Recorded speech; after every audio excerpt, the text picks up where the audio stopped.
So, I hate to put off any of the older people here, but I started college at the beginning of the COVID-19 pandemic. I was accepted to the University of Virginia, Thomas Jefferson's University, and it was the first time that I had been away from home for so long, and I didn't really have many friends when I got there. Now, this is not that different from high school. However, I decided I was too old not to have any friends. I decided to rectify this by joining a cult. By a cult, I mean a debate club. More specifically, I joined the Jefferson Literary and Debating Society, which is the oldest student-run organization on grounds. Wow. I was so into this club. I was so into this club that I was elected into exec my first semester. So I would be serving during the spring semester. The spring semester is very busy for the Jefferson Society. More specifically, that's when Thomas Jefferson's birthday is. Every year we have a tradition where we camp out in our meeting hall and we stay there all night, and we have a food fight with a rival society at 2 a.m. I already told you it's a cult, just go with it. Why I was so excited to celebrate the birthday of a founding father is because I had discovered I liked two things: my new friends and free alcohol, and both were going to be there. So I put on a cute little outfit, I get into a car, and I mosey on over to the hall.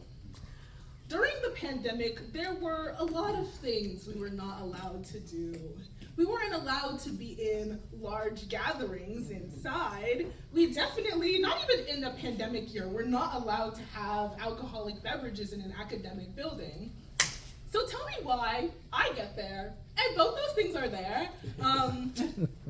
I will say, technically, we were allowed to have up to 25 people inside. Like I said, I didn't have many friends when I was in high school. I look inside that hall, I see a lot of people, and I say, that must be 25 people. That's how an 18-year-old's brain works. Unfortunately, the grad students that live near the meeting hall had developed prefrontal cortexes, and so they began to call the cops on us. Which sparked all of the older members to tell all of us freshmen to get all of the alcohol and get out as fast as possible, and we went across the street, so not that far. So we were still being kind of loud and rowdy, and all of a sudden, this man starts to walk up to our group, and he starts talking to a few of the older members on exec. All I know is that, well, we were just told that a bunch of older people were threatening to call the police on us. I'm thinking, I am in a position of authority. If I don't do something, something could go wrong. I will be held accountable. I want you all to look me dead in the eyes as I say this. This was a college debate club. And I was treating it like it was the U.S. Marines. So I go over there, I walk over, I'm like, hey girl, hey, what's good?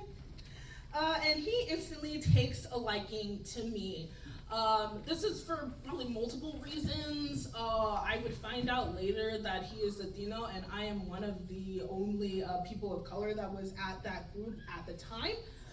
However, it probably didn't hurt that I was an 18-year-old girl in a cute little outfit who has I listen to insane men eyes. I still kind of have them. And so he is holding a cardboard tube of some kind. I'm like, oh hey, what's the tube? He says it's his UVA diploma.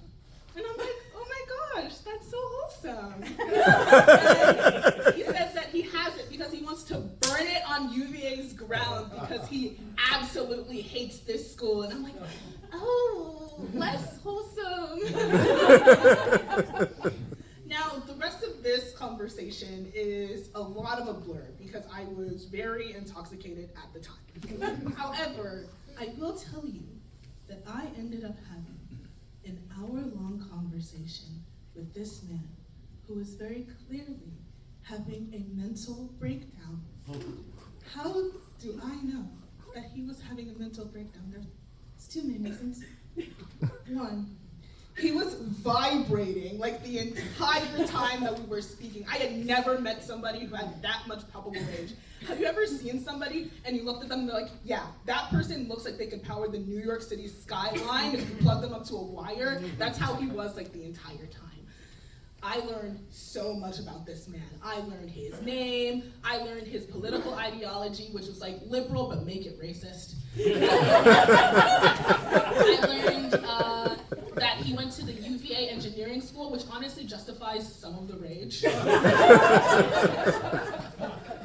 I was enthralled by this conversation, and it made me not want to leave. Another reason I did not want to leave is that I did not know if he had any weapons on him, and I was not interested in finding out. Second reason that I felt like he was having a mental breakdown. It was very obvious this was not the first time that he had ever had a mental breakdown. Towards the end of our conversation, he tells me, oh yeah, I got into a high-speed chase with the Charlottesville police. And I'm like, you're so crazy. He's like, yeah, I just had like a little interaction with the police and they like overreacted. It was crazy. At this point, the alcohol was starting to wear off and I was starting to like recognize the direness of the situation that I was in. Not helped by the fact that at this point, our group has started to go back across the street, leaving me, the sole person on that side of the street, with that man having that conversation. Now, you might be wondering, what is the wrong place, wrong time in this story? Pandemic. Is it walking over to that guy specifically? Was it going to the hall at all on that day? No.